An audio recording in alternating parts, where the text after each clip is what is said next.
itu ada di muqaddimah, gitu, di pengantar. Jadi kalau ibu-ibu, bapak yang tertinggal kajiannya bisa melihat di rekaman YouTube, ya, di Badan Wakaf Al-Mukarramah.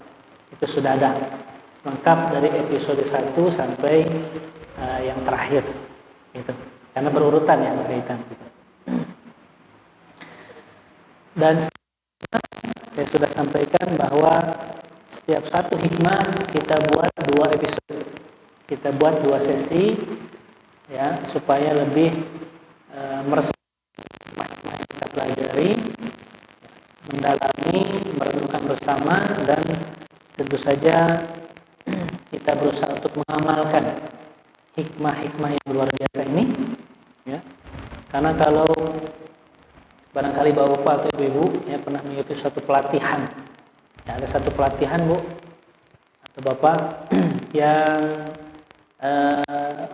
diajarkan, pelatihan itu diajarkan bagaimana kita atau seseorang itu bisa berpikir semua dengan pemikiran secara positif, ya, tidak berpikir secara negatif, gitu.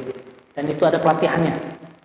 Ya, kalau di luar sana itu saya dengar dari teman saya, itu pelatihan itu ada beberapa level, ya, dan biayanya biasa jutaan, gitu, jutaan. Nah, setelah ditanya-tanya apa yang diajarkan, ya ternyata apa yang diajarkan adalah apa yang ada dalam kitab Al-Hikam, dengan bahasa yang lebih kontemporer, bahasa yang baru. Gitu. Sedangkan alhamdulillah ya Allah bukakan pintu kita untuk mencoba menyelami hikmah-hikmah yang tinggi ini. Ya, saya sudah sampaikan beberapa kali bahwa kita dalam mempelajari hikmah ini berusaha atau belajar melihat sesuatu yang tidak terlihat.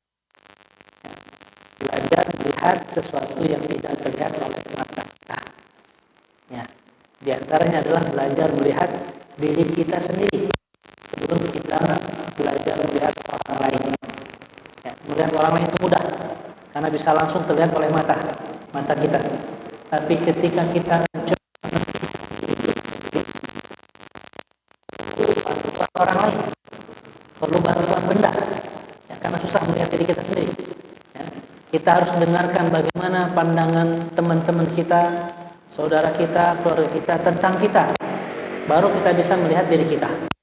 Ataupun kita perlu melihat cermin, baru kita bisa melihat siapa diri kita, wajah kita bagaimana, bentuk badan kita bagaimana, ya, tangan kita, tubuh kita dan lain sebagainya, baru kita bisa melihat. Jadi melihat orang lain, keburukan orang lain, kelebihan orang lain itu begitu mudah terlihat, bisa langsung terlihat. Tapi terkadang kita lupa untuk melihat keburukan kita, kelebihan kita. Bahkan kadang tidak sadar-sadar bahwa kita banyak keburukan dibanding mungkin kelebihannya. Gitu.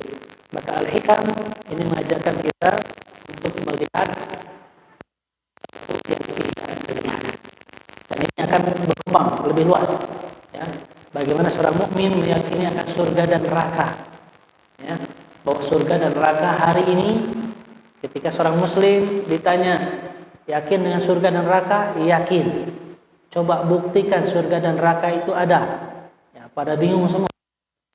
Ya, karena tidak ada fakta, tidak ada data. Ya, kalau ditanya mana faktanya, bingung. Ya, mana datanya? Ada nggak orang-orang yang sudah masuk ke surga? Kemudian kita tanya, sudah masuk ke surga? Merasakan surga bagaimana? Nah, bingung. Gitu. Tapi seorang mukmin dia harus meyakini bahwa surga dan neraka itu ada, walaupun tidak terlihat oleh mata yang ada di kepalanya. Hati kita, tubuh kita, ya, ketika menerima hikmah ini, ya, karena ini bukan hanya berkaitan dengan akal nalar kita saja, tetapi berkaitan dengan hati kita, ya, berkaitan dengan hati-hati kita masing-masing. sebagaimana kita membaca Al-Quran, ya, bahwa Al-Quran itu turun bukan diperuntukkan, tempatnya Al-Quran itu bukan di kepala kita, bukan di otak kita, tapi tempat Al-Quran ada di dada-dada kita, di kolbu kita. Maka seberapa jauh seorang muslim dia berusaha mensucikan dirinya, maka itu akan membantu dia untuk menerima Al-Quran. Ya, bukan seberapa pintar, ya, bukan seberapa tinggi sekolahnya, ya, seberapa jauh dalam analisisnya. Ya, maka ketika berhadapan dengan Al-Quran, maka yang harus diperhatikan adalah Al-Quran bukan Al-Quran tempatnya bukan di kepala, ya, bukan di otak kita, bukan.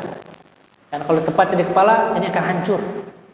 Menerima kalam Allah, firman Allah ini akan ya.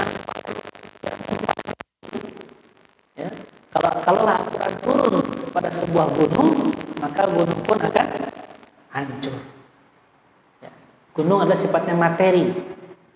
Kepala kita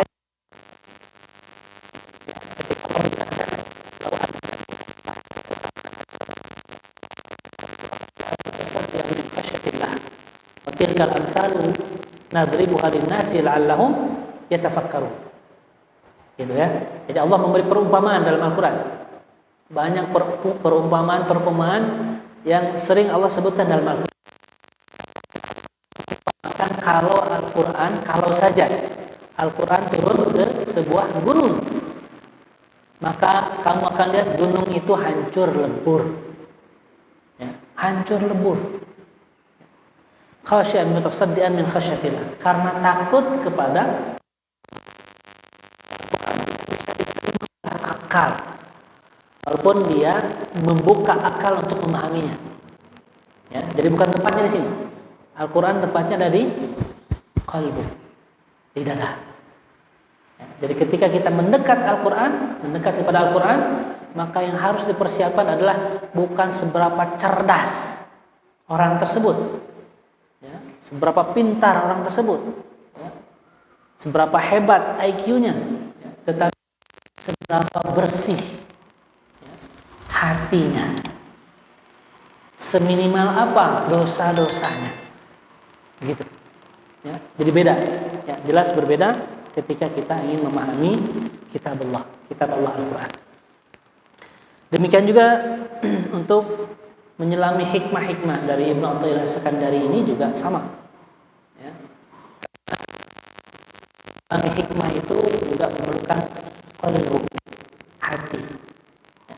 Karena yang bisa melihat sesuatu yang tidak terlihat hanyalah qalbu. Ya. Keimanan itulah yang bisa menentukan, meyakini bahwa Allah itu ada walaupun tidak terlihat. Keimanan itulah, ya, yang bisa meyakini, menentukan, menyatakan dengan pasti bahwa nanti negeri akhirat walaupun kita belum pernah melihatnya, belum pernah berkunjung, gitu, ya. Jadi awal-awal yang harus dipersiapkan bagi seorang mukmin adalah ilmunya, hatinya, gitu. Ya. Jadi hatinya yang bisa melihat. Maka di sesi sebelumnya, ya, saya sudah sampaikan bahwa seorang mukmin dia harus bisa melihat dunia atau segala hal yang ada di kehidupan kita ini tidak hanya dengan mata yang ada di kepalanya, tapi dia juga harus bisa melihat dengan mata yang ada di dadanya, di hatinya. Bahasa kita adalah mata hati, ya, bukan mata kaki, mata hati. Jadi mata hati itu ada atau tidak, Bu? Ada atau tidak? Ada. Ya. Maka Allah Ta'ala menggambarkan afalam yasiru fil ardi fatakuna lahum qulubun ya'qiluna biha aw adhanun yasma'una biha fa innaha la ta'mal absar walakin ta'mal qulubul lati fis sudur. Tidakkah mereka berpesiar di muka bumi ini? Mereka mempunyai hati yang dengan hati itu bisa memahami. Dan mereka mempunyai telinga, yang dengan telinga itu mereka bisa mendengar. Ketika itu Allah katakan, fa innaha la ta'mal absar. Maka sesungguhnya yang buta itu bukanlah buta matanya, walakin ta'mal qulubul lati fis sudur. Akan tetapi yang buta adalah buta mata yang ada di dada-dadanya. Gitu. Jadi Al-Quran mengindikasikan bahwa seorang mukmin dia harus bisa melihat bukan hanya dengan mata yang ada di kepalanya, tapi juga mata yang ada di dadanya, yaitu mata hatinya. Begitu, ya. Jadi dia melibatkan perasaan. Yang dengan inilah dia bisa melihat sesuatu yang tidak terlihat. Gitu ya. Allah, ini sudah kita bahas sebelumnya. Ini merupakan pengulangan saja. Bahkan Imam Mujahid mengatakan, likul insanin arba'a ayun. Imam Mujahid, setiap manusia memiliki 4 mata. Ya. Likul insanin arba'a ayun, 4 mata. Ainani fi ra'sihi, 2 mata ada di kepalanya. Wa ainani fi qalbihi, atau fi sadrihi, dan 2 mata ada di dadanya. Kalau 2 mata yang ada di kepalanya itu buta, dan 2 mata yang ada di hatinya itu bisa melihat dengan jelas, maka insya Allah nanti tidak akan memudaratkannya sedikit pun. Tetapi jika kedua mata yang ada di hatinya, di dadanya itu buta, tidak bisa melihat, sedangkan 2 mata yang ada di kepalanya itu jelas bisa melihat, maka barangkali itulah yang akan memudaratkannya nanti di akhirat. Ainani fi ra'sihi di dunyahu wa ainani fi sadrihi di akhiratihi. 2 mata di kepalanya untuk urusan dunianya, dan 2 mata yang ada di dadanya untuk urusan akhiratnya. Perkataan Imam Mujahid. Ya, jadi ulama dulu sudah mengenal ya, seorang mukmin itu harus tajam penglihatannya. Ya, bukan hanya memperlihatkan bentuk fisik, ya, tetapi langsung bisa melihat bagaimana karakter seseorang ini, bagaimana sifat seseorang ini. Ya, karena sebetulnya ya, bentuk wajah, bentuk tubuh, bentuk badan, ya, cara berjalan, cara bersikap itu sudah menunjukkan siapa dirinya. Jadi kita bisa melihat sebetulnya orang-orang yang bisa menggunakan mata hatinya, dia bisa melihat siapa orang yang ada di hadapannya. Ya, walaupun baru kenal misalkan, baru kemarin kenalan, ya, baru tadi salaman misalkan. Orang-orang yang bisa menggunakan mata hatinya, dia tahu bagaimana sebenarnya orang yang kita hadapi. Baik, itulah diantara gambaran umum yang sering saya ulang-ulang di setiap hikmah, ya, bahwa kita sedang belajar melihat sesuatu yang tidak terlihat.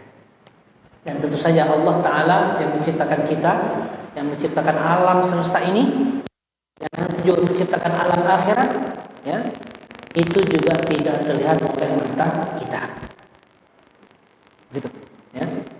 Dan tidak akan pernah bisa dilihat Allah Ta'ala di dunia ini.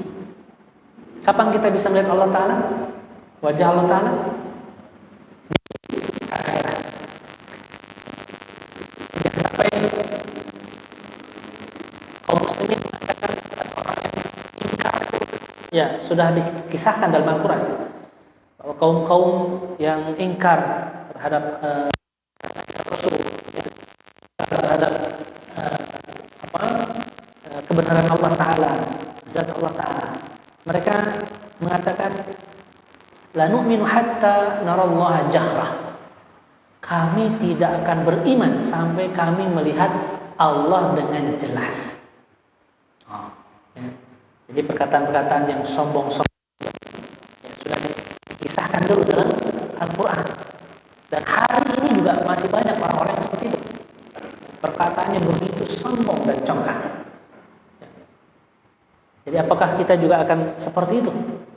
Kita mengatakan kita tidak akan beriman, ataukah kita kalau Allah itu terlihat dulu? Nah, itu sama perkataan seperti Bani Israil dulu. Ya, begitu. La nu'mina hatta narallaha jahra. Kami tidak akan beriman sampai kami melihat Allah dengan jelas, dengan mata yang ada di kepalanya. Nanti merembet ke sana. Kalau begitu, bagaimana dengan Rasul? Oh, sama juga.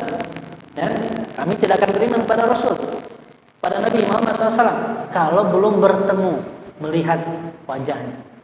Kalau nanti merembet lagi, apalagi nanti negeri akhirat, apalagi nanti surga dan neraka. Gitu. Kalau semua harus dihukumi, ya, yang namanya ada itu harus dihukumi dengan mata yang ada di kepala kita. Gitu ya, jadi jelas ya insyaallah bahwa al-hikmah menuntun dan mengajarkan kita, ya, kitab al-hikam Ibnu Athaillah menuntun dan mengajarkan kita untuk memunculkan mata hati, ya, menghidupkan mata hati, ya, mencoba membersihkan, mensucikan jiwa-jiwa kita. Karena orang-orang yang suci jiwanya, bersih hatinya, itulah yang mampu melihat sesuatu yang tidak terlihat. Baik, kita akan masuk ke hikmah yang ke-6 ya. Ke hikmah yang ke-6. Ke hikmah yang ke-1, ke-2, ke-3, ke-4, ke-5 sudah? Ya. Ada yang masih ingat? Ya. Jadi kalau di sebagian tempat itu Bu ya, hikmah-hikmah ini dihafal. Dibaca, diulang-ulang, diterjemahkan, dihafal. Gitu. Ya. Di sini kita alhamdulillah tidak dihafal. Tapi kita mencoba memahami. Mudah-mudahan diulang-ulang teringat juga. Dan kitab Al-Hikam ini sudah banyak terjemahannya. Ya, kalau Bapak, Ibu-ibu juga ingin mendapatkan buku itu, ya silakan cari di toko-toko buku terdekat. Gitu. Ya, jadi kami tidak menjual buku. Gitu. Baik, kita masuk ke hikmah yang ke-6. Ya, tema kali ini adalah, tema ringkasnya adalah doa dan jaminan Allah. Ya, sekali lagi temanya adalah doa dan jaminan Allah. Jadi tema ringkas ini dari hikmah 6 yang agak panjang sebetulnya. Ya, hikmahnya agak panjang. Baik, hikmah yang ke-6 berbunyi la yakun ta'akhuru amadil ata'i ma'al ilha'i fid du'a mujiban liya'sika fahuwa dhamana lakal ijabah fima yakhtaruhu laka la fima yakhtaruhu li nafsika wa fil waqti alladhi yuridu la fil waqti alladhi turid. Gitu ya. Di dalam hikmahnya dalam bahasa Arab tentu saja ya. Karena ulama-ulama dulu kita menulis dalam bahasa adalah peradaban yang menggunakan bahasanya bahasa Arab. Ya. Al-Quran turun juga menggunakan bahasa Arab. Nabi kita orang mana Bu? Orang Arab. Berbicara dengan bahasa apa? Berbicara dengan bahasa Arab. Ya. Di Arab. Ya. Makanannya makanan apa Bu? Makanan Arab. Ya. Bala-bala gitu, bukan makanan Arab ya. Gitu. Jadi suka atau tidak suka ya, mau atau tidak mau, ketika orang muslim mengatakan saya beriman kepada Allah, saya beriman kepada kitab Allah yaitu Al-Quran, saya beriman kepada Rasulullah Muhammad SAW, ya, maka mau tidak mau ya, dia bahwa Al-Quran itu turun dengan bahasa Arab. Dia harus mengimani bahwa Rasulullah Muhammad SAW adalah orang Arab dan berbicara dengan bahasa Arab. Maka seorang muslim mau tidak mau ketika ingin memahami, mempelajari Al-Quran, hadis-hadis Nabi, dia akan bersinggungan dengan bahasa Arab. Mau tidak mau, suka ataupun tidak suka, susah ataupun mudah, ya, pasti bersinggungan dengan bahasa Arab. Kita sholat pun menggunakan bahasa Arab, ya kan? Kita dengar azan, azannya pakai bahasa Arab. Allahu Akbar, semua pakai Allahu Akbar kan? Ya, bahasa Arab. Tidak ada yang menggunakan Allah Maha Besar. Ada? Enggak ya? Baca Al-Fatihah pakai terjemah Indonesia boleh? Boleh enggak? Tidak boleh. Jadi harus menggunakan bahasa aslinya, yaitu bahasa Arab. Di satu dunia ini ya, yang mengaku muslim, maka dia harus menggunakan bahasa Arab dalam peribadahannya, dalam sholatnya, ya, ketika azan, ya, itu semua menggunakan bahasa Arab. Ketika membaca Al-Quran, ya, juga mau tidak mau dia harus belajar huruf hijaiyah, huruf abjad Arab untuk memahami Al-Quran. Gitu. Jadi belajar bahasa Arab masuk hukumnya wajib atau tidak, Bu? Pak, wajib atau tidak? Wajib, Bu ya? Ya. Jadi belajar masuk wajib. Ya, karena kalau tidak belajar bahasa Arab, kita tidak akan mampu membaca Al-Quran. Kita tidak akan mampu membaca hadis-hadis Nabi. Kita tidak akan mampu salat. Ya, kita tidak akan mampu mengumandangkan azan yang semuanya menggunakan bahasa Arab. Begitu, ya. Jadi jangan dipisah-pisahkan antara bahasa Arab dengan bahasa Al-Quran. Ya, sekarang orang-orang yang belajar bahasa Arab itu dianggapnya semua, ya, ketika ada orang yang belajar bahasa Arab atau kursus bahasa Arab, ya, ditanya sama temannya, kamu mau kemana? Mau kursus bahasa Arab. Emang kamu mau jadi TKI? Jadi TKW? Nah, selalu diarahkannya mau kerja ke Timur Tengah, mau kerja ke Arab, karena belajar bahasa Arab. Ya. Padahal sehari-hari dia sholat menggunakan bahasa Arab. Ya, orang yang belajar bahasa Arab dia langsung bisa praktekkan dalam kehidupannya sehari-hari. Kalau dia seorang muslim, sholat langsung bahasa Arab, ya kan? Nanti berkaitan makharijul hurufnya bagaimana, ya, pengucapan huruf-hurufnya bagaimana, ya. Karena ya kita tahu bahwa kita bukan orang Arab, maka pelafalan huruf harus mengikuti bahasa aslinya, pelafalan aslinya. Harus belajar mengucapkan huruf dhad, harus belajar mengucapkan huruf ta. Nah, terus belajar. Ya, sebagai konsekuensi kita meyakini, mengimani bahwa Al-Quran adalah kitabullah. Al-Quran turunnya dari Allah. Rasul kita adalah begitu, ya. Jadi jangan seolah-olah menjadi ada pemisahan tertentu, ya. Belajar bahasa Arab seolah langsung dikonotasikan mau di Arab. Ya, padahal orang-orang yang belajar bahasa asing yang lain juga belum tentu mereka kerja di luar negeri. Ya, orang yang belajar bahasa Inggris, hampir semua sekarang remaja-remajanya, pemuda-pemudinya belajar bahasa Inggris berbondong-bondong. Ya, pintar bahasa Inggris, jutaan pun dibayar. Begitu. Kalau ditanya apakah sehari-hari dipakainya bahasa Inggrisnya, belum tentu. Ya, belum tentu juga dipakai.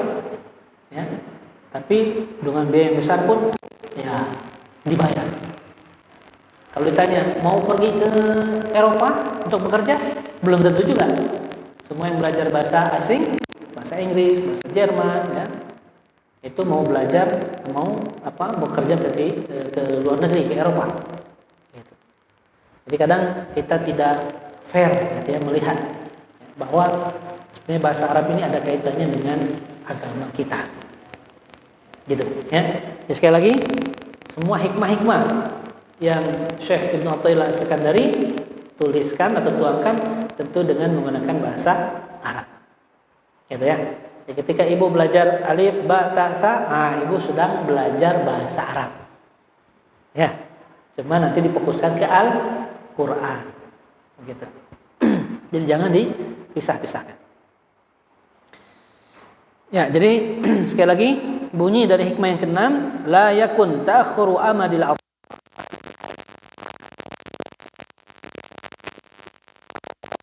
ijabah fi ma yakhtaruhu laka la fi ma takhtaru li nafsika wa fil waqti alladhi yuridu la fil waqti alladhi turid. Janganlah karena tertundanya datangnya karunia Allah, sementara kamu telah bersungguh-sungguh dalam berdoa, menyebabkanmu berputus asa. Sebab Dia telah menjadimu untuk mengabulkan apa yang Dia pilihkan untukmu, bukan apa yang kamu pilihkan untuk dirimu. Dan pada waktu yang Dia inginkan, bukan pada waktu yang kamu inginkan. Terlalu cepat ya Bu ya? Saya ulang sekali ya. Janganlah karena tertundanya datangnya karunia Allah, jangan karena tertunda datangnya karunia Allah,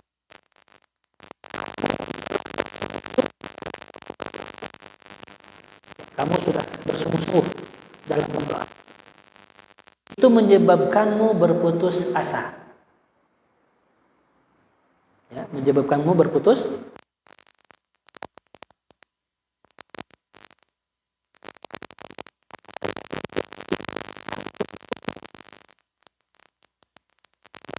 Dia telah sebab Dia telah menjaminmu untuk mengabulkan apa yang Dia pilihkan untukmu, bukan apa yang kamu pilihkan untuk diri, dan pada waktu yang Dia inginkan, bukan pada waktu yang kamu inginkan.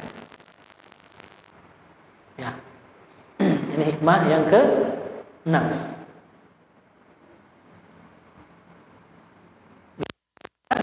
Ada yang dicatat? Dapat? Atau perlu diulangi sekali? Cukup. Sekali lagi ulang. Janganlah karena tertunda datangnya karunia Allah, sementara kamu telah bersungguh-sungguh dalam berdoa, menyebabkanmu berputus asa. Jika ada seorang hamba yang sudah bersungguh-sungguh dalam berdoa, tapi seolah-olah Allah belum juga menjawab doa kita atau doa seorang hamba itu, maka jangan sampai itu menyebabkan berputus asa, terhenti dari doa. Ya, di berdoanya saya sudah lama berdoa dari tahun sekian sampai sekarang nggak pernah dikabulkan. Nah, misalkan, ya. Jadi jangan sampai berputus asa ketika kamu memang bersungguh-sungguh dalam berdoa, karena tertundanya karunia yang Allah berikan, maka kamu jangan sampai berputus asa. Sebab Dia, Allah, telah menjaminmu untuk mengabulkan.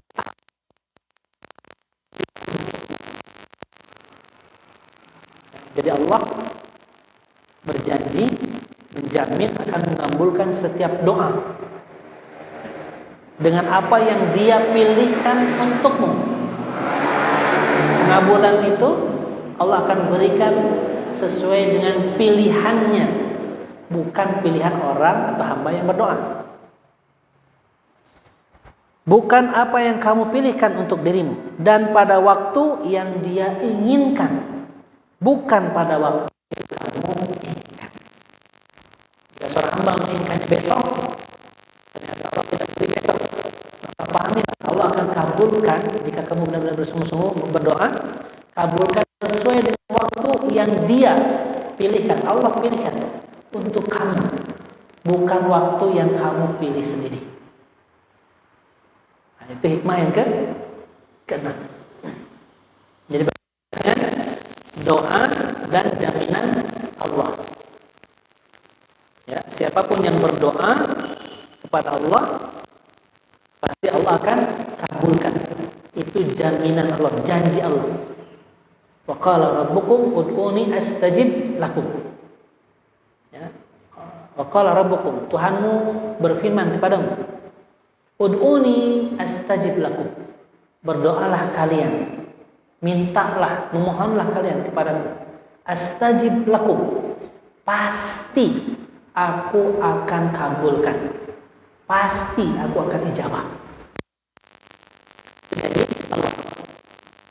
Jadi kita harus yakin benar dalam hati, kalau kita berdoa maka doa kita pasti dikabulkan. Jangan sampai kita ragu. Orang-orang yang ragu dalam doanya, karena doa itu kaitan dengan keyakinan. Ya. Kemudian harus dipahami bahwa ketika Allah kabulkan doa itu bukan sesuatu yang kita pilih, tapi yang Allah pilihkan untuk kita. Dan bukan di waktu yang kita inginkan, tetapi di waktu yang Allah pilih untuk kita. Begitu, ya.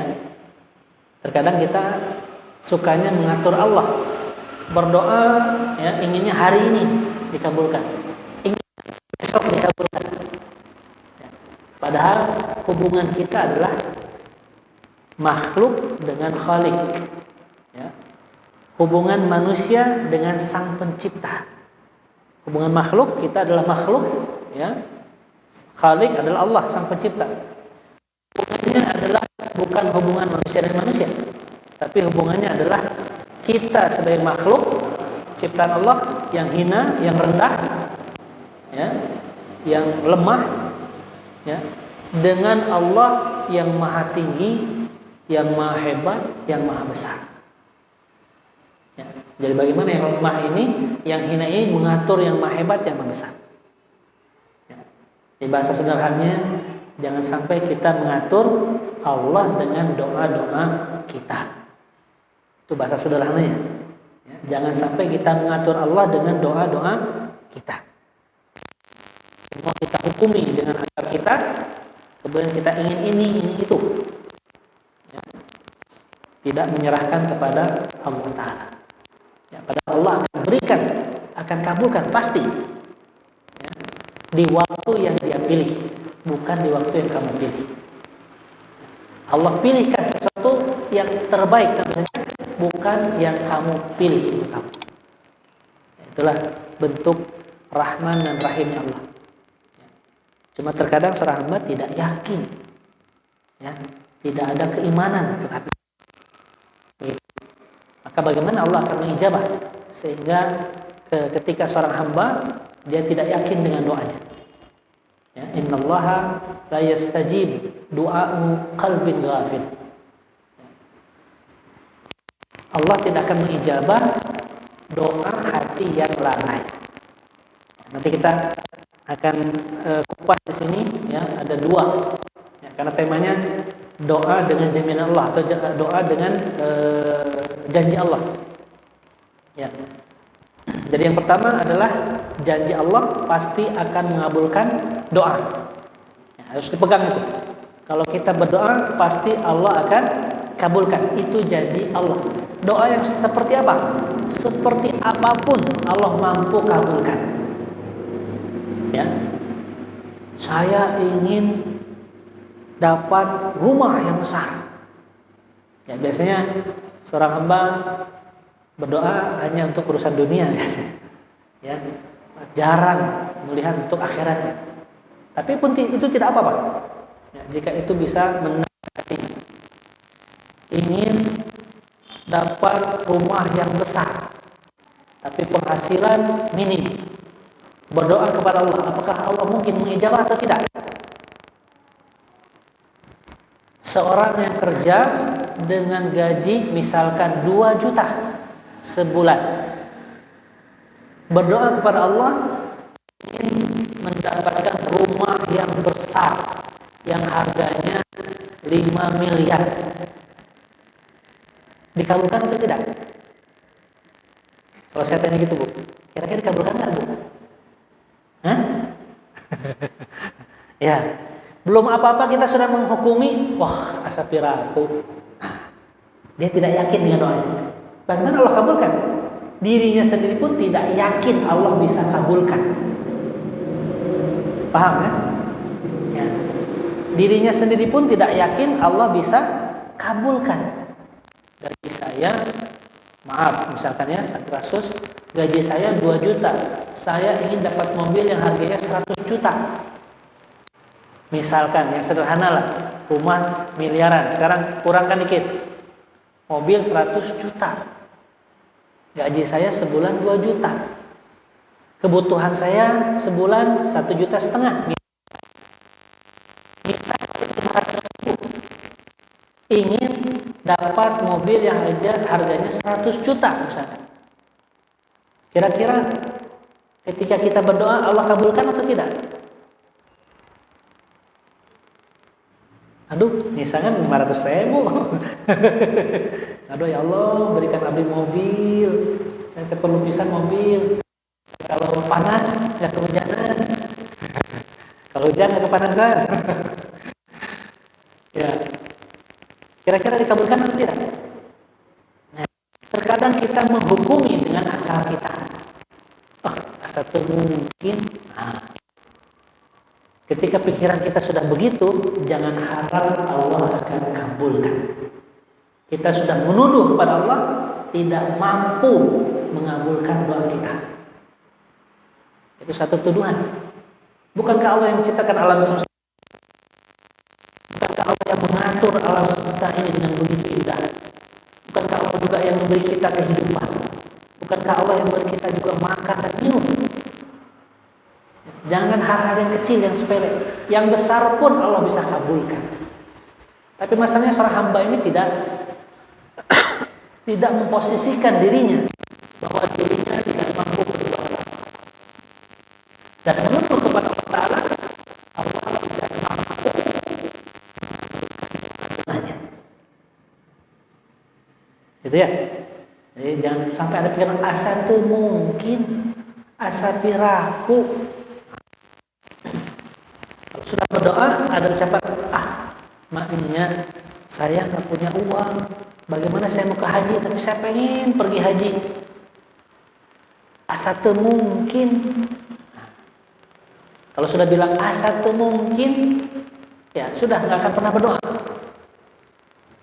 dan Allah tidak akan kabulkan, karena hamba sendiri sudah memvonis Allah tidak bisa berbuat apa-apa. Seolah-olah kitalah Tuhannya. Kalau kata kita tidak mungkin, tidak mungkin. Kata kita mungkin, mungkin. Ya. Pada Allah Ta'ala, idza arada syai'an ay yaqula lahu kun fayakun. Ada Allah katakan, kalau Allah berkehendak menginginkan sesuatu, maka Allah tinggal bilang kun fayakun. Jadi maka jadilah, mudah bagi Allah. Tapi hamba ini seolah-olah posisikan dirinya sebagai Tuhan. Ya, apa yang kita katakan tidak mungkin. Tidak mungkin. Apa yang kita katakan mungkin, mungkin. Maka jadi seorang hamba berdoa seperti ini, maka tidak diijabah oleh Allah. Ini sendiri sudah mengatakan tidak mungkin. Di pertemuan sebelumnya saya pernah sampaikan bahwa dulu sahabat Nabi, ya, radhiyallahu anhum, pernah bertemu dengan, singkat cerita ya, ada dalam tafsir Ibnu Katsir, bertemu dengan seorang pemimpin kaum. Pemimpin kaum itu terkena sengatan kalajengking. Kemudian pemimpin kaum itu bertanya kepada para sahabat, yang para sahabat itu sedang musafir, ada di antara kalian yang bisa mengobati pemimpin kaum kami?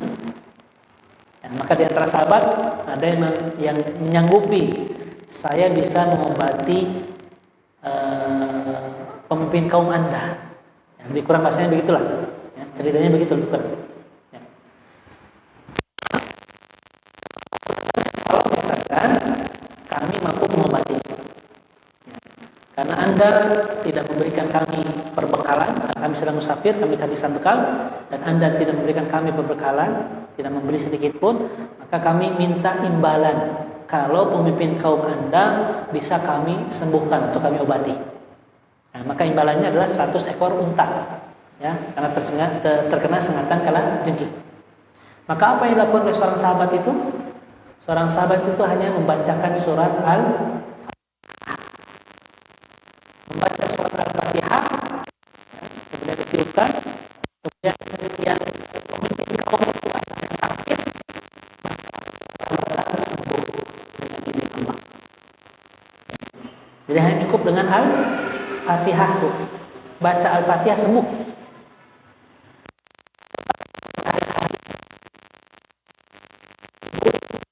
Bapak atau siapapun di antara kita sakit gigi, sakit gigi, Bu. Ya. Baca Al-Fatihah sembuh atau tidak? Baca Al-Fatihah semua atau tidak? Ya. Belum apa-apa sebenarnya. Oh, masa itu mungkin. Betul, Bu? Ya. Karena kita sudah menghukumi sendiri dengan akal kita. Tapi kenapa dulu para sahabat bisa melakukan itu?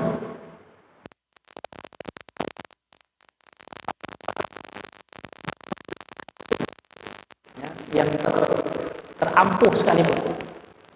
Kata Khalid, mana racun? Ini apa ini? Ini racun. Ya. Kalau diminum tidak ada kecuali kematian. Tidak yang bertahan untuk hidup. Maka Khalid bin Walid, ya, seorang panglima,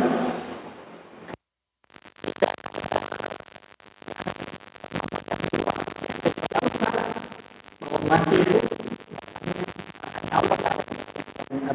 menentukan. Maka si racun itu diminum dengan membaca Bismillahirrahmanirrahim la yadurru ma'asmi syai'un fil ardi wala fis sama wa huwas samiul alim. Maka racun itu diminum dan Khalid tidak meninggal. Ya, itu luar biasa. Hanya membaca Bismillahirrahmanirrahim la yadurru ma'asmi syai'un fil ardi wala fis sama wa huwas samiul alim. Kalau kita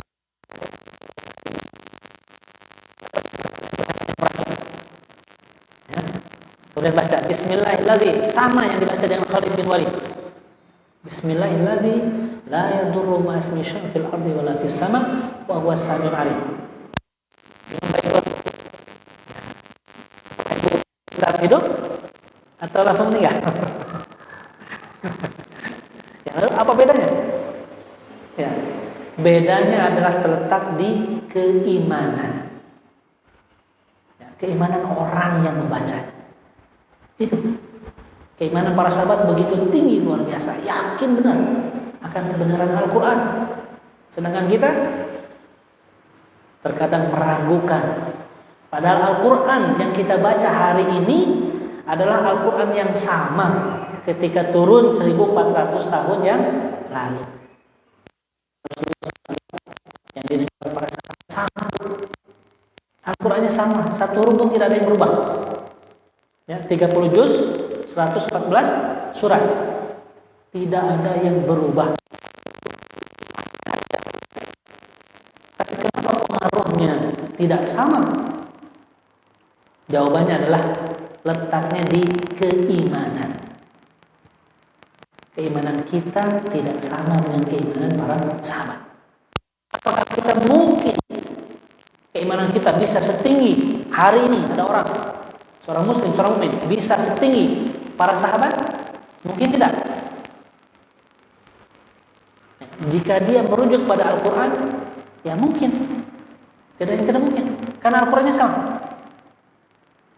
Al-Qurannya sama. Tidak ada yang berbeda. Jadi kalau hari ini kemunduran kaum muslimin hari ini, kaum muslimin maju mundur. Apa yang salah? Al-Qur'annya atau kaum musliminnya?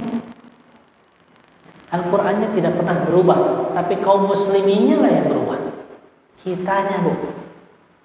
Kitanya yang jauh.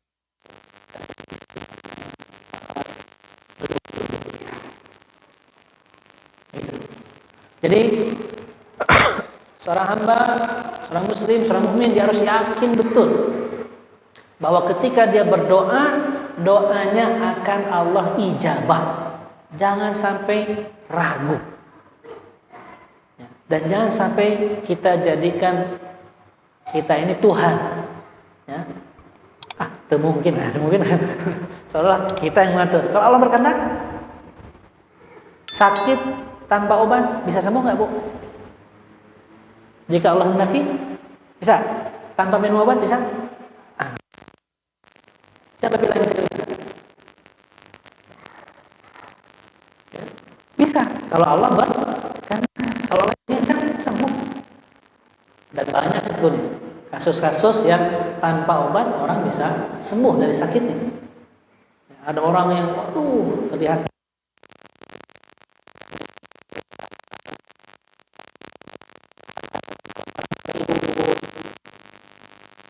ngobrol, saya susah tidur, masalah saya banyak, ajak ngobrol 2 jam, ajak ngobrol gini, wah keluar semua.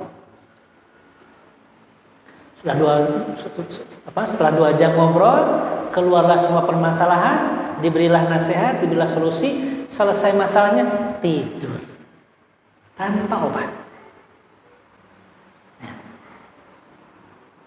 Kan banyak kasus seperti itu.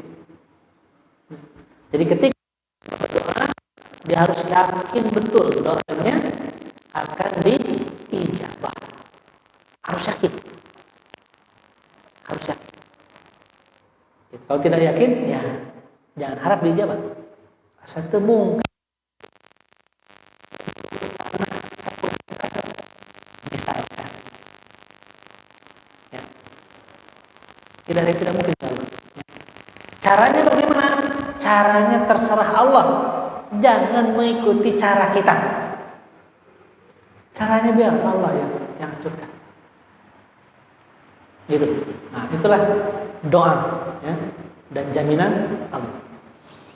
Kemudian ada juga yang sama, ya, seorang muslim barangkali mengatakan, saya sudah lama berdoa tetapi tidak diijabah, tidak dikabulkan. Ini sudah mengklaim duluan, tidak dikabulkan. Lama doa, siang malam saya berdoa tapi tidak pernah dikabulkan. Maka seorang muslim dia harus melihat apakah benar dia berdoa ataukah hanya sekedar melantunkan permintaan dan permohonan saja. Ya, di dalam bahasa Arab ada 2. Ada ad-du'a, ada at-talab. At-talab, ya, alif lam ta lam ba. At-talab. Maknanya sama, artinya sama. Permohonan, permintaan. Ya, cuma beda. Ya. Kalau at-talab itu hanya lisan yang keluar, ya, dia membaca teks, menghafal yang dia hafal, keluarlah lantunan permintaan doa, lantunan permintaan dari lisannya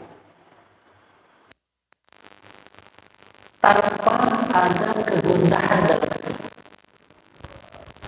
Sedangkan doa itu adalah gejolak hati yang keluar sehingga berdoa. Kalau talab hanya di lisan, tapi kalau doa dia keluarnya dalam hati, dorongan hati. Ya, dorongan hati. Itu barulah namanya doa. Kalau hanya di lisan saja itu namanya at-talab. Permintaan, permohonan. Gambarannya adalah ketika anak-anak misalkan. Anak-anak usia SD misalkan, ya, ketika gurunya mengajarkan, nah coba hafalkan doa sapu jagat. Ya. Apa Bu doa sapu jagat? Hafalkan? Apa itu? Masya Allah, ya. Hafal Bu ya? Rabbana atina fid dunya hasanah wa qina adzabannar. Katanya doa sapu jagat. Ya, anak-anak itu diajarkan ini hafalkan. Ya, coba baca doa masuk WC. Doa mau tidur, doa bangun tidur, doa makan, doa setelah makan, doa keluar. Dihafal semua. Ya, maka ketika dia melafalkan itu, apakah itu keluar dari gejolak hatinya atau bukan? Ya, keluar dari pikirannya saja. Apa yang dihafal. Maka ini tidak termasuk doa. Itu bukan doa, Bu.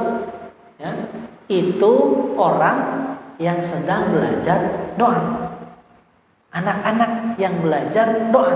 Berdoa bukan? Bukan. Kan doa itu keluar dari hati.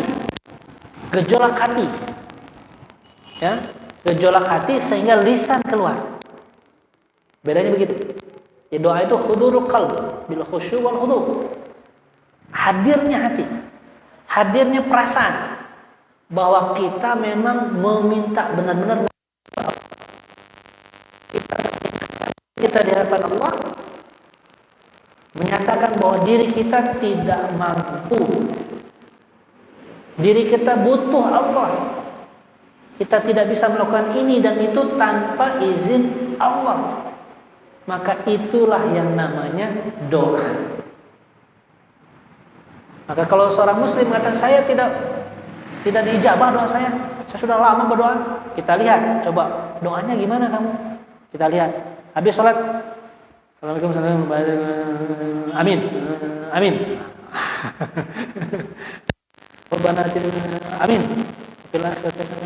Amin. Dia menghadirkan hatinya atau tidak? Ataukah hanya seperti ritual bacaan doa saja? Ketika gerakan-gerakan itu dia mengangkat tangan, tapi pikirannya kemana-mana. Berdoa mengangkat tangan, tinggi lagi.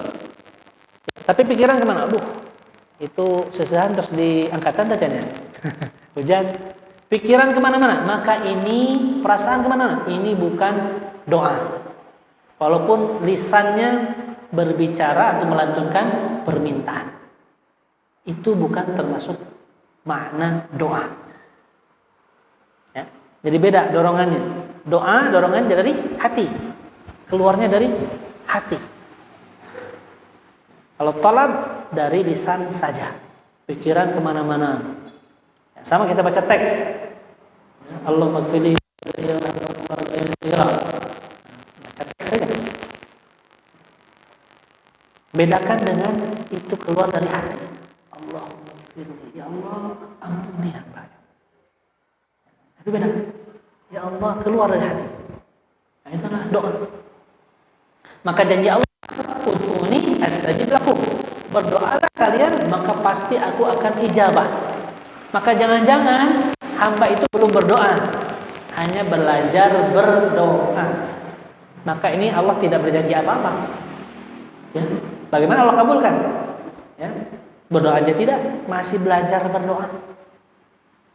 Ya, sampai kapanpun Allah tidak akan kabulkan. Tapi kalau seorang mukmin itu benar-benar berdoa, maka yakin pasti Allah akan kabulkan. Beda ya? Ya. Jadi ketika kita lihat orang-orang yang sudah matang, dewasa pemikirannya, sudah timbul perasaannya, nah, barulah ketika dia berdoa, dia memohon betul, menghinakan dirinya di hadapan Allah. Ya Allah, saya tidak mampu berbuat apa-apa. Ya Allah, tolonglah hambamu. Ya Allah, mudahkanlah urusan hambamu. Ya Allah, dan lain sebagainya. Maka itu adalah doa. Jadi silakan dipraktekkan. Doa itu harus dihadirkan dalam hati, keluar gejolak dalam hati. Jadi bedakan ya. Jangan sampai saya mengklaim saya sudah berdoa, dalam pandangan Allah dia belum berdoa. Seorang hamba mengatakan saya sudah banyak berdoa, Allah dia sama sekali tidak berdoa, hanya melantunkan permintaan, pengharapan. Ya Allah tidak berjanji apa-apa. Allah hanya berjanji pada orang yang berdoa.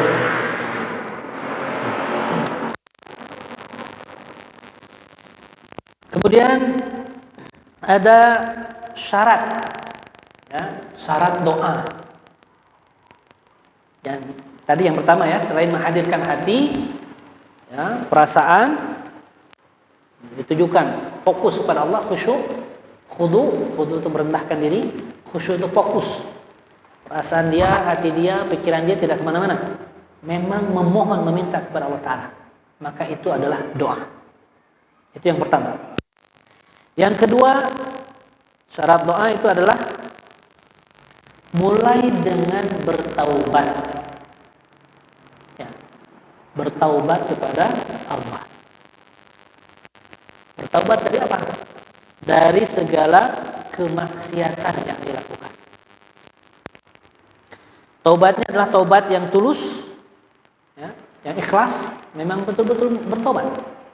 Ya, terlepas dia mampu istiqomah atau tidak, tapi dia tulus Saya tidak akan mengulangi ini. Saya bertaubat kepada Allah, tidak mau bermaksiat lagi.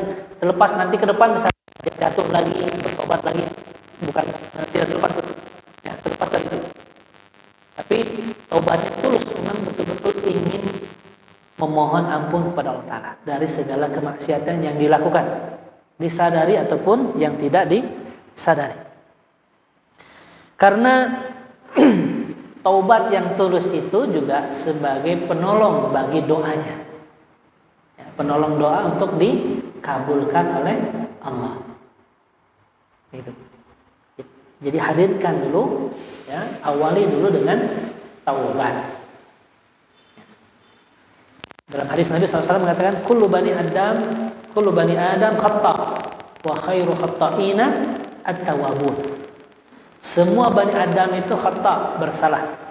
Wa khairu khata'ina at-tawwabun, dan sebaik-baik orang yang bersalah, maksudnya bersalah itu yang berdosa, bermaksiat, at-tawwabun, mereka adalah orang-orang yang bertaubat kepada Allah Ta'ala. Ya. Jadi kalau kita kontekskan kepada kita hari ini, kita ambil hadis ini, bahwa siapa di antara kita yang tidak pernah melakukan dosa? Ya, sedangkan hadis ini mengatakan kullu bani Adam khata. Setiap bani Adam, manusia itu semua bersalah, bermaksiat. Ya, tidak ada di antara kita yang terlepas dari dosa. Baik dosa yang dilihat oleh orang lain ataupun yang tidak dilihat orang lain. Jadi akui bahwa kita banyak lalainya, akui bahwa kita banyak maksiatnya, akui itu semua. Ya. Kalau sudah berdoa di hadapan Allah, sudahlah jujur saja pada Allah. Ya, jujur pada Allah bahwa kita banyak maksiat, kita banyak dosa, dan kita memohon kepada Allah Ta'ala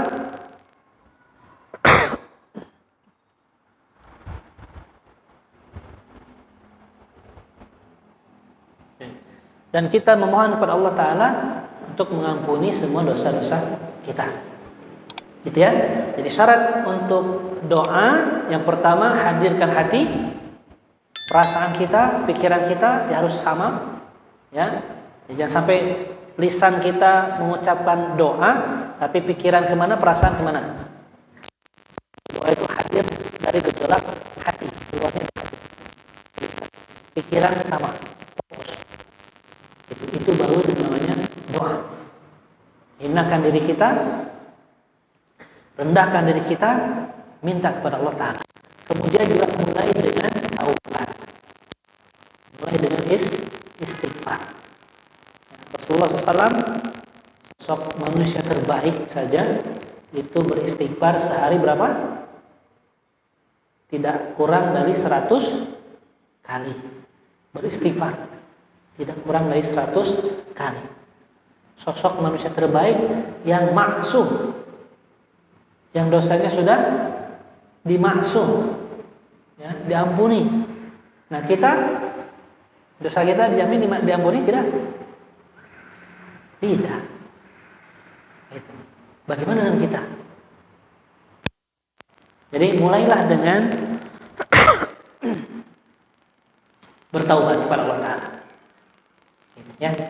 Nah, kalau sekiranya seorang hamba juga masih berpikir, kenapa saya harus bertaubat? Kenapa saya harus beristighfar? Dosa apa? Dosa apa yang saya lakukan? Maka seorang hamba ini dia harus belajar bagaimana melihat dirinya sendiri.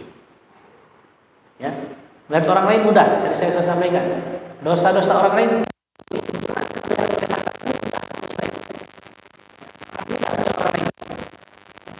tapi coba kita nilai diri kita sendiri. Apakah diri kita lebih baik dari orang lain? Kalau katakan, iya saya lebih baik, dari segi mana? Coba.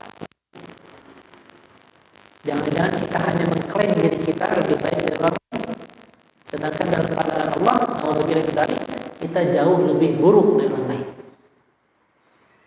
Inilah contoh yang bisa iblis. Kenapa iblis dilaknat oleh Allah Ta'ala? Ketika disuruh sujud kepada Nabi Adam.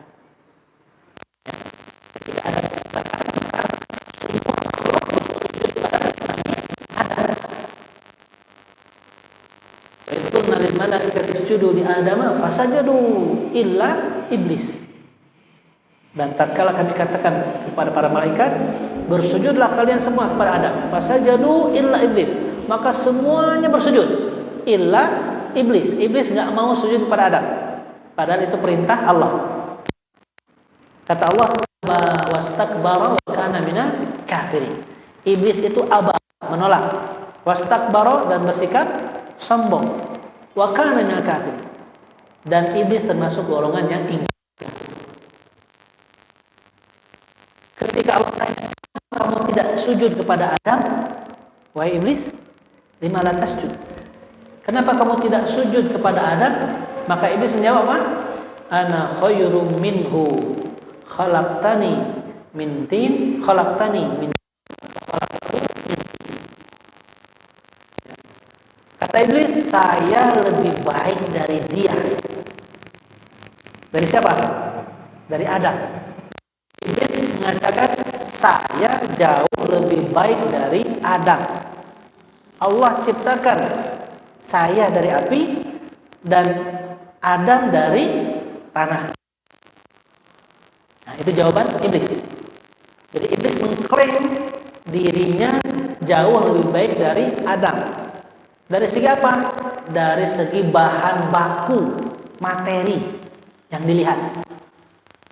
Iblis dari api, Adam dari tanah. Nah, bahan baku, materi. Iblis dalam pandangannya, dalam pikirannya, api jauh dari tanah. Dalam pandangan iblis. Ya. Ini adalah pandangan yang salah. Ya. Kenapa salah? Ya, kefasaqu an amri rabbihim. Maka iblis itu berbuat fasik. Dia tidak mengikuti perintah Tuhannya, dia menolak perintahnya, wastakbara, dan bersikap sombong. Jadi orang-orang yang mengaku, mengklaim dirinya jauh lebih baik dari orang lain, dari pandangan materi matanya, maka itulah termasuk gambaran yang Allah ceritakan tentang iblis. Itu adalah gambaran orang-orang yang sombong.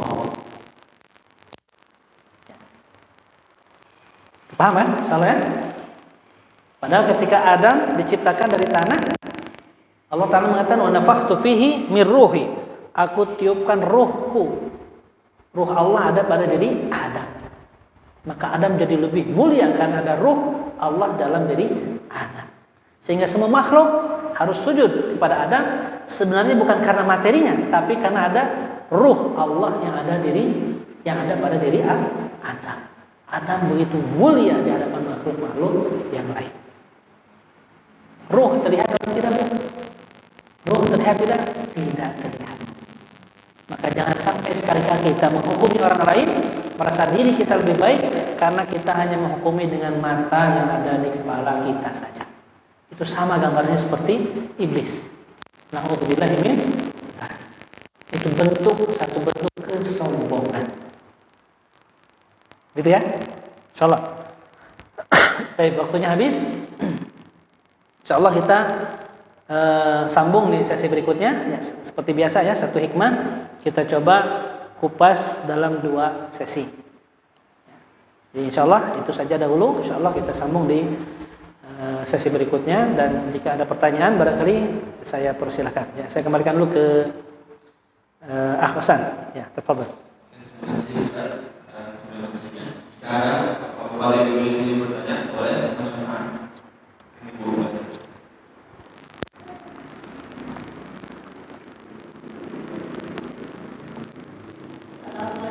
Assalamualaikum warahmatullahi wabarakatuh. Waalaikumsalam.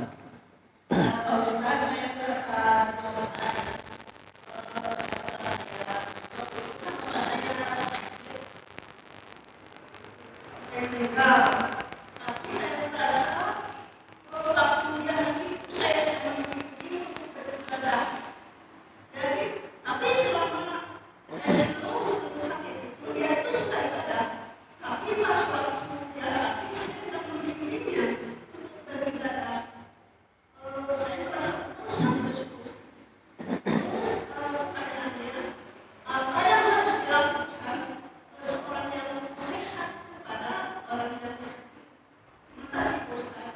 orang yang sehat kepada yang sakit.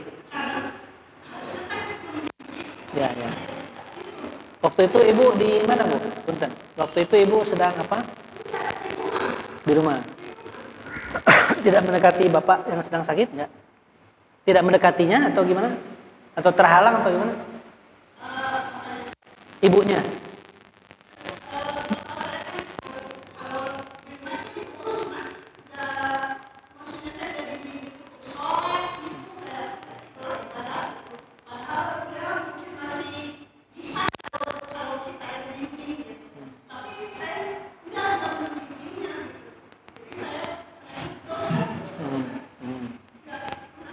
Ibu ada waktu itu ya? Satu rumah. Ya, ya. Baik, ya, barakallah.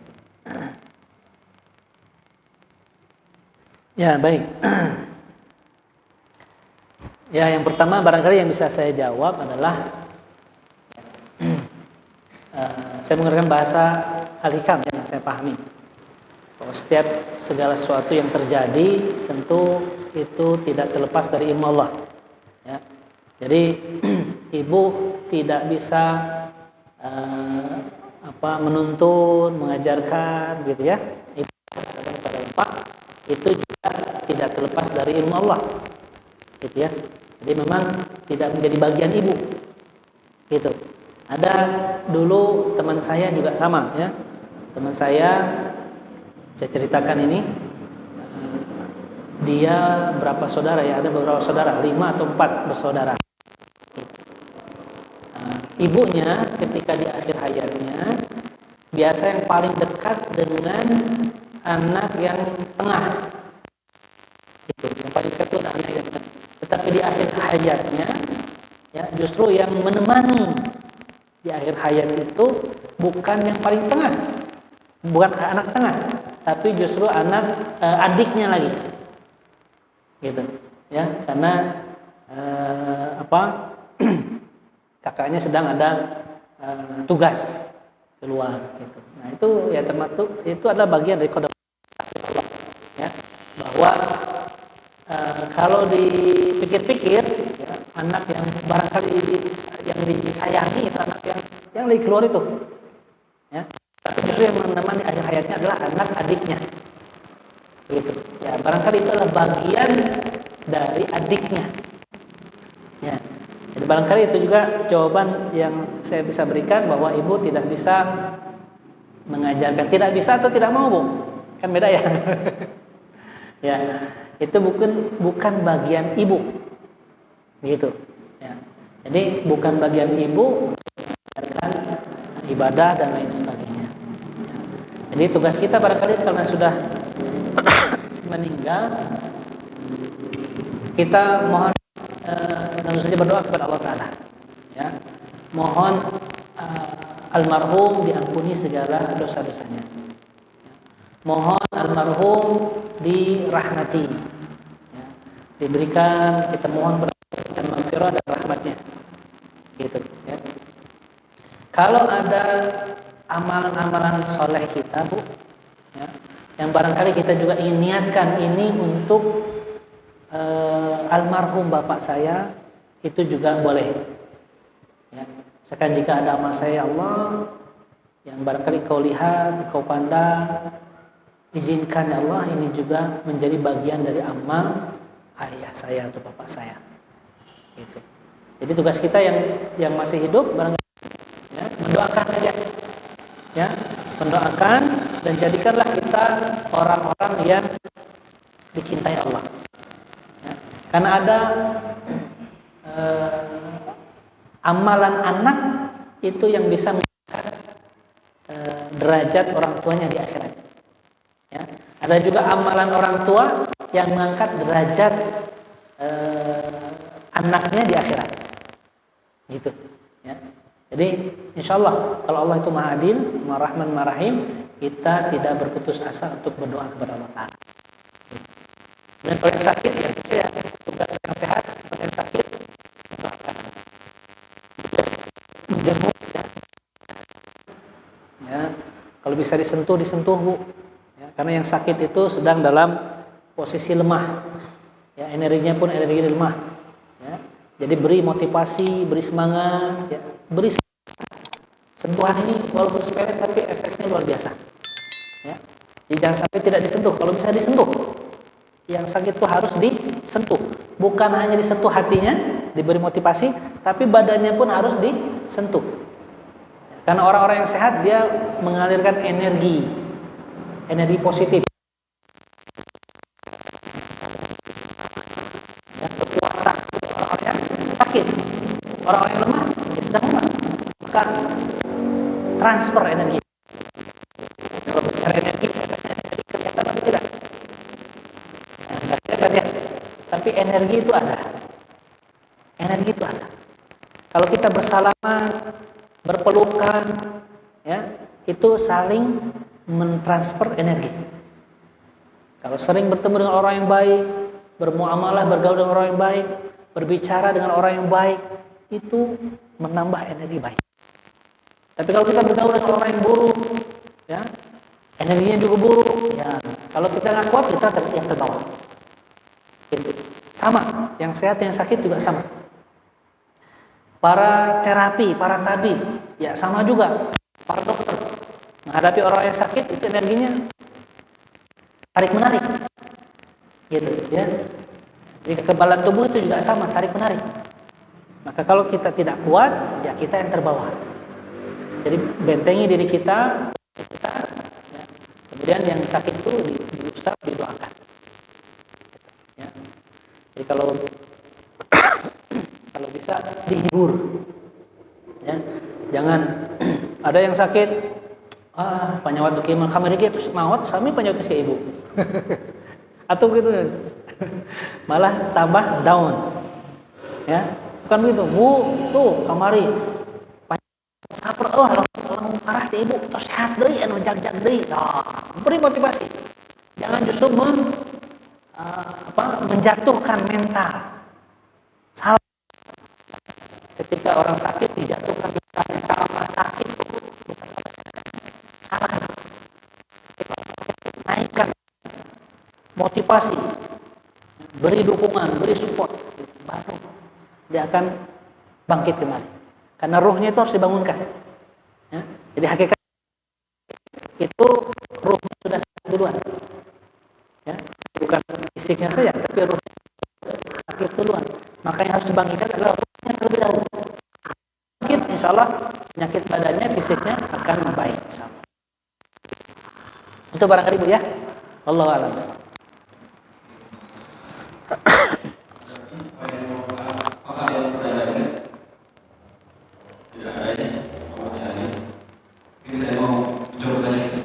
Wah, Masya Allah. Langganan. Jadi kadang-kadang ketika kita berdoa itu kan kita suka kurang ajar gitu. Jadi kita itu suka keluarga sendiri kreatif, udah nggak bisa sibuk atau ingin peluang hidupnya. Memang secara hakikatnya kita boleh berdoa seperti itu, gitu.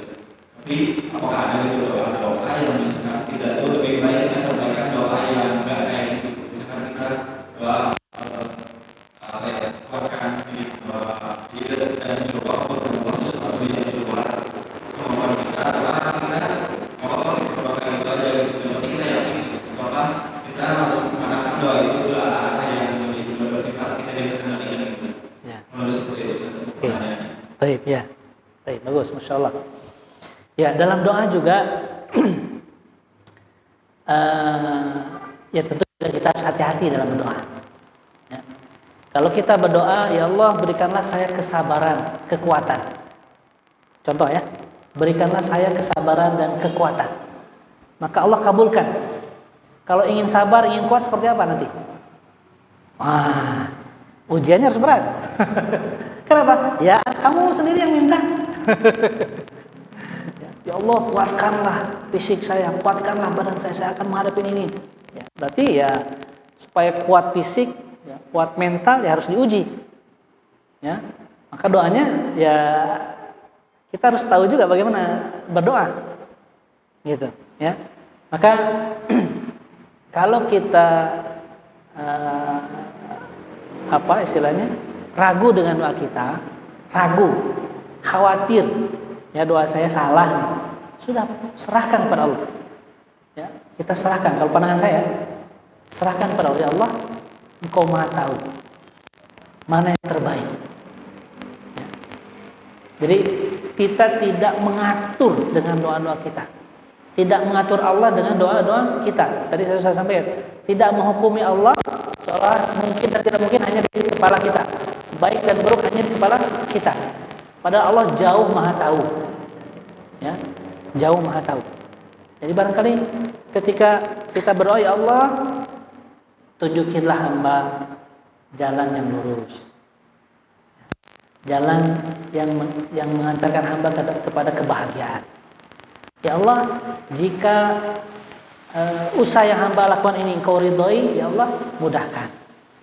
Nah, gitu. Jika usaha yang sedang hamba lakukan ini baik untuk akhirat hamba, ya Allah, lancarkan. Gitu, ya. Jadi justru kalau kita minta semoga diberi kesabaran, ya Allah itu Maha baik.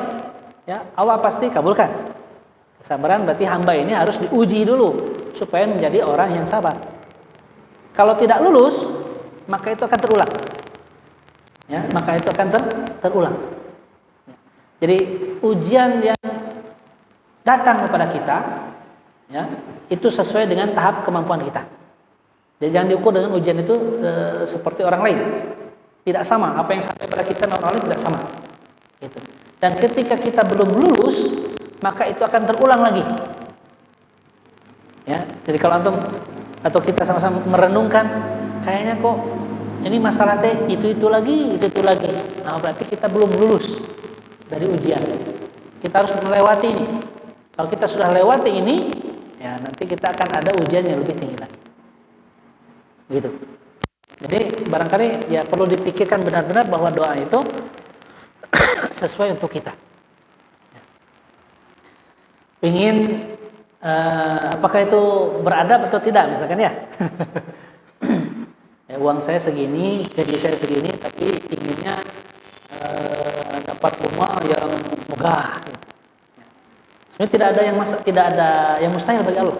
Bagi Allah mudah, ya, untuk kabulkan itu. Dan Allah Maha baik. Cuma apakah kita siap atau tidak? Gitu. Ya. Kelihatannya kalau banyak uang nih enak gitu ya. Lihat orang lain, karena kita melihat orang lain kan.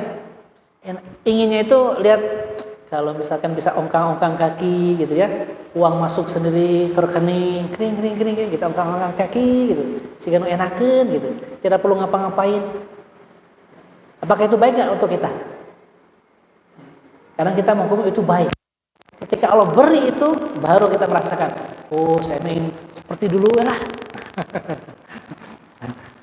Itu karena kita melihat orang lain, tidak melihat diri kita. Gitu. Jadi jangan samakan diri kita dengan orang lain. Dan ujian yang Allah berikan juga tidak sama kita dengan orang lain. Yang Allah berikan juga tidak sama kita dengan orang lain. Jangan semua disamakan.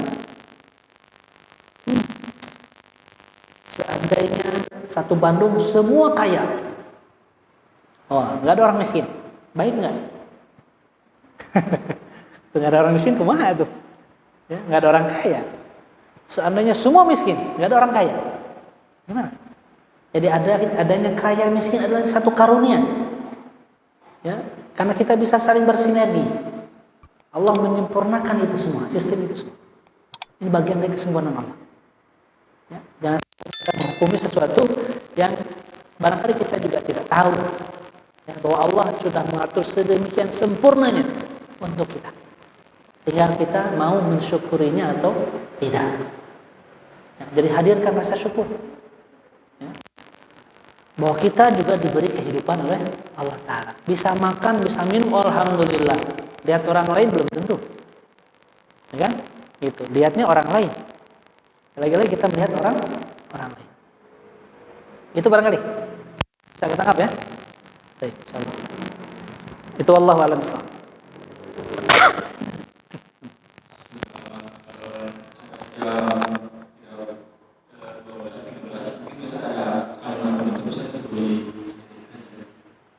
Baik. Baik, ya, alhamdulillah. Ya, Bapak dan Ibu, rekan-rekan semua yang dirahmati Allah SWT, kita tanamkan dalam hati kita belajar untuk yang pertama bersyukur kepada Allah Ta'ala. Ya, apapun ya, yang kita dapatkan hari ini, yang dulu dan yang akan datang, syukuri itu semua. Ya, bahwa Allah mengatur itu semua. Lantunkan doa dengan penuh keyakinan. Ya, lantunkan doa dengan penuh keyakinan. Hadirkan hati, hadirkan kekhusyuan dan kekhuduan ketika kita berdoa, dan yakinlah Allah Maha segala-galanya. Allah mampu untuk mengabulkan semua permintaan kita. Ya, jangan sampai kita ragu. Insyaallah ya.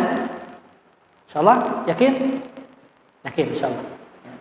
Adapun nanti dikabulkannya kapan? Terserah Allah. Jangan kita mengatur Allah. Mau dikabulkan kapan? 10 tahun yang akan datang, 20 tahun yang terserah Allah. Ya, tugas kita berdoa kepada Allah dengan khusyuk dan khudu. Allah akan kabulkan itu sesuai dengan waktu yang Allah pilih untuk kita, bukan dengan waktu yang kita pilih untuk diri kita sendiri. Itu barangkali di antara poin yang ada di hikmah yang kedua. Itu saja barangkali. Barakallahu fikum. Aqulu qouli hadza wa astaghfirullah li wa lakum. Wassalamualaikum warahmatullahi wabarakatuh.